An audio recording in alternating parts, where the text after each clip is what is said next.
од ризницата на црковното учење.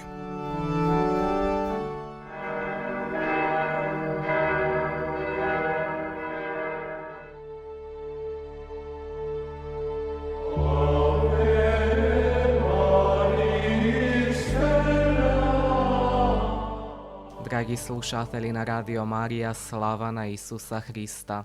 Еве неповторно во новото издание на емисијата од ризницата на црковното учење, во кое продолжуваме со читањето на најновата енциклика на Светиот Отец Папата Лав 14, насловена Величествено човештво. Мудроста на Божјото Слово и диалогот со човечките науки. Црквата ги смета за сопатници сите што искрено ги бараат вистината, добрината и убавината, гледајќи во нив скапоцени сојузници, во одбраната на достоинството на секоја личност и во грижата за создадениот свет. Прифаќајќи го пасторалниот пристап на Вториот Ватикански собор, кој не повикува да ги слушаме, разликуваме и толкуваме знаците на времето, црквата, просветлена од мудроста на Словото, храбро се среќава со човечкото знаење. Божјото Слово дава сигурни мерила за воспоставување патишта на правдата и отварање патишта на помирување и мир меѓу луѓето. За применување на тие мерила во сложените околности на нашето време, неопходен е придонесот на филозофијата, хуманистичките и општествените науки, кои помагаат подлабоко да се разберат и анализираат културните, економските и политичките движења. Светиот Иван Павле II подсетуваше дека црквата го прифаќа придонесот на општествените науки за од нив да црпи конкретни сознанија што и помагаат во извршувањето на нејзините учителски должности. Средбата со тие знаења овозможуваат појасно да се препознае она што на вистина го унапредува животот на поединците и заедницата. Следејќи ја таа перспектива, папата Фрањо нагласуваше дека кога се занимава со многу посебни прашања, црквата не настојува да понуди конечен суд, туку ја признава важноста на слушањето на научните истражувања и поттикнувањето сериозна и искрена расправа меѓу стручњаците со почитување на различноста на мислењата. Хранејќи се од тој плоден диалог меѓу Евангелието и човечкото знаење, црквата постепено ја развиваше својата социјална наука, овозможувајќи низ времето да созрее наследство на мудрост, обдарено со теолошка и антрополошка доследност, вкоренета во христијанското гледање на личноста. Токму затоа што извира од верата и од нејзиното разбирање на стварноста, ова наследство не се претвара во список на технички решенија, ниту во економски или политички модел, што би се спротиставувал на другите модели. Тоа припаѓа на поинаков поредок, на поредок на начелата што го насочуваат толкувањето на настаните и го поддржуваат евангелското читање на историските процеси и изборите што тие ги носат. Во тоа се состои вистинската улога на социјалната наука. Таа не сака да ги замени политичките или институционалните одговорности, туку се нуди како поддршка за заедничко расудување, помагајќи да се препознае и унапреди се што му служи на достоинството на поединецот, животноста на заедницата и општото добро.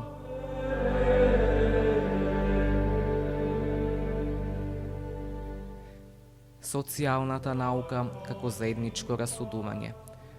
Разбирањето на вистината како дар што се споделува, ослободувајќи од идејата за собственост врз која се полага право, ја чува црквата од искушението да бара облици на присуство втемелени врз моќ.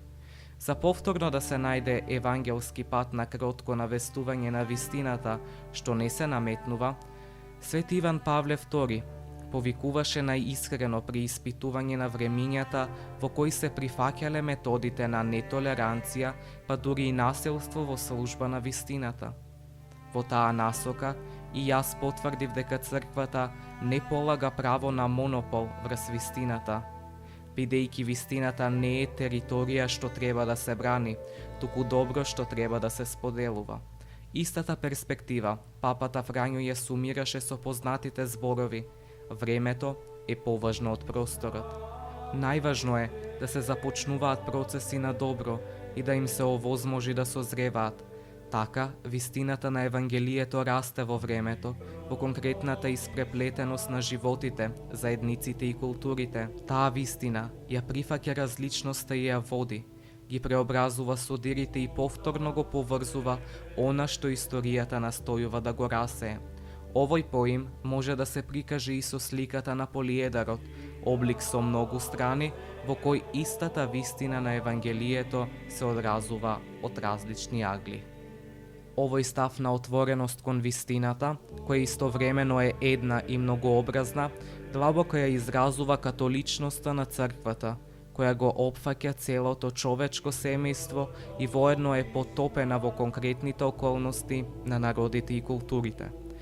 Вториот Ватикански собор потсетува дека токму со силата на таа католичност, поединечните делови ги принесуваат сопствените дарови на другите делови и на целата црква. Така црквата расте како целина и во секоја поединечна заедница, благодарение на заемната размена и заедничките напори кон се пополно заедништво. Од тука следува дека Божиот народ е собран од многу народи и е искаен од различни служби, повици, култури и традиции, при што секој е повикан да го поддржува и збогатува другиот. Од таа перспектива, Светиот Павле VI препознава дека поради големата разновидност на историските околности, нереално е да се очекува социјалната наука од црквата да понуди единствен одговор што би важел во секој контекст.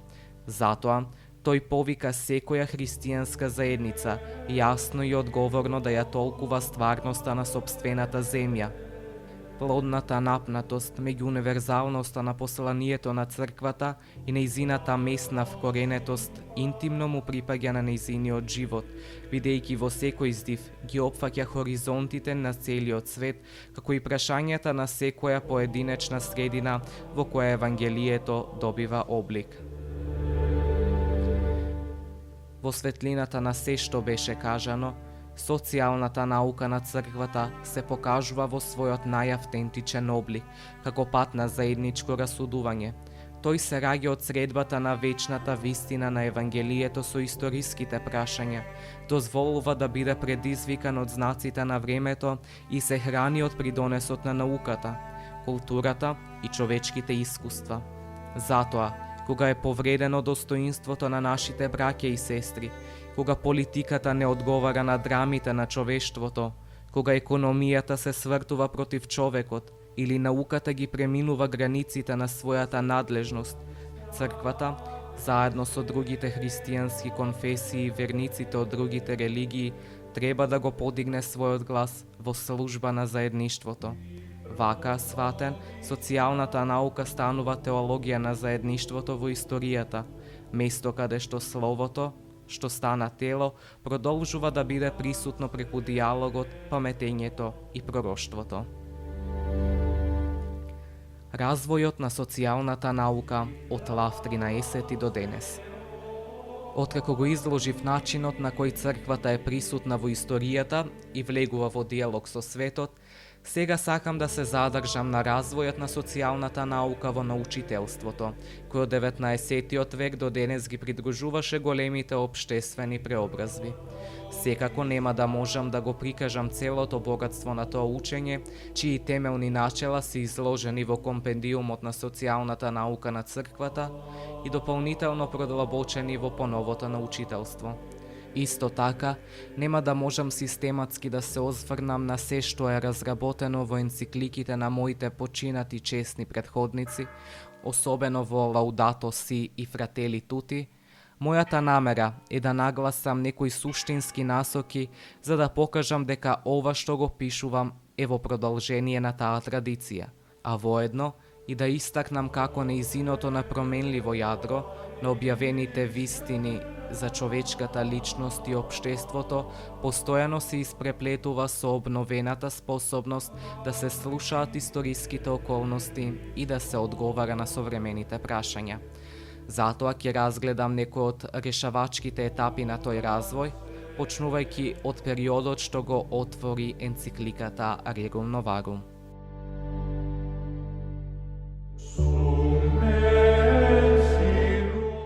Продолжуваме со насловот Првите чекори на социјалната наука на црквата. Она што денес го нарекуваме социјална наука на црквата не се појави ненадејно во современото време, туку е плод на примањето и систематизирањето на долгата традиција на црковното размислување за општествениот живот, вкоренета во Светото писмо, црковните отци, како и во теолошките и правните разработки на средниот и новиот век. Изразот социјална наука на црквата прв пат го употреби Пий VII во 1950 година, но содржината што тој ја опфаќа сватен како целосен корпус на социјално учење започнува да се обликува со енцикликата Rerum Novarum на Лав 13. Соочен со новите работи на своето време, судирот меѓу капиталот и трудот, работничкото прашање и економските и општествените преобразби, Лав 13 не се задржа само на бележењето на неволите, тој ги согледа тие околности како поле за пасторално послание на црквата, ги положи на строго расудување и ги расветли нивните причини и можни решенија во светлината на Евангелието и целосната визија за човекот создаден според Божиот образ. Светиот Иван Павле II во овој пристап виде траен пример на социјалната наука, соодветен на начин на кој црквата, соочена со историските промени, го остварува своето право и должност да ги преиспитува општествените стварности, да се изјаснува за нив и да посочува патишта кон праведни решенија. Така, трајните содржини на верата и древната црковна мудрост се изразуваат во жив наук, што останувајќи верен на Евангелието, расте како одговор на новите работи на секое време. Енцикликата Rerum Novarum на Лав 13 представува пресвртница во развојот на социјалната наука на црквата. Документот во средиштето на своето размислување ги поставува достоинството на трудот и работникот, го потврдува правото на праведна плата за работникот и неговото семејство, признава дека личноста има темелна вредност, што има предност пред капиталот и профитот, ја брани приватната собственост заедно со нејзината неопходна општествена улога, ги цени здруженијата на работниците и предлага облици на соработка меѓу различните составни делови на општеството, како друг пат во однос на логиката на класната борба. Затоа, не изненадува што Пий 11 ја нарече Магна Харта на христијанското социјално дејствување. Во Rerum Novarum, древната мудрост на црквата за човечката личност и општествениот живот добива нов облик. Способен да одговори на индустриското време и да понуди прва голема систематска рамка на социјалната наука, која ќе продолжи да се развива во следните децении.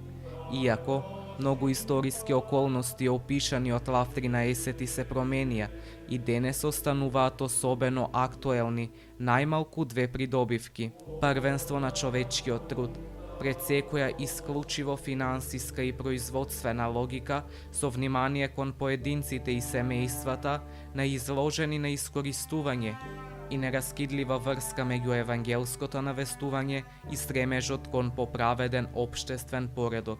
Rerum Novarum и денес не подсетува дека автентичното евангелизирање ги преобразува и структурите на човечкиот соживот. Енцикликата Quadragesimo Anno на Пий 11, објавена во 1931 година по повод 40 годишнината од Rerum Novarum и во екот на големата светска економска криза, представува натамошен чекор во развојот на социјалната наука на црквата. Таа го проширува погледот од работничкото прашање кон целокупното обликување на економскиот и политичкиот поредок, ја осудува концентрацијата на економската моќ во рацете на малкумина, ја критикува неограничената конкуренција и колективистичките проекти што ги укинуваат слободата и одговорноста на поединецот. Силно, Го потврдува правото на работниците да се здружат и повторно дека платата треба да биде соодветна и на работниот придонес и на потребите на работниците и нивните семејства. Во тие рамки, P11 систематски го обликува начелото на субсидијарноста, кое ќе стане една од трајните потпори на социјалната наука. Според него, повисоките истанци не треба да го преземаат она што можат да го извршат поединците, семејствата, посредничките тела и локалните заедници. Покрај овие придонеси, P11 во различни акти на своето научителство од енцикликите Non abbiamo bisogno и Mit brennender sorge до Divini Redemptoris, јасно подсетува на општествената улога на приватната собственост и ги осудува облиците на тоталитаризам што го газат достоинството на човечката личност, го задушуваат општествениот живот, ја издигнуваат државата над нејзината вистинска вредност и освојуваат дискриминаторна категорија на расата.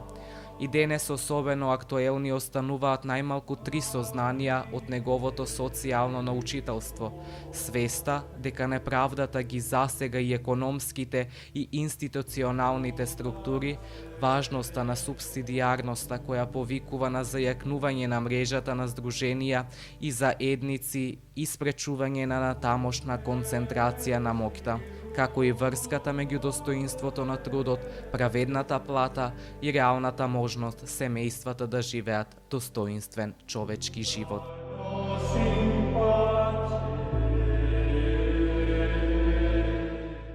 Овде ја завршуваме емисијата од Ризницата на црковното учење, во кое читавме од енцикликата на папата Лав 13 Величествено човештво.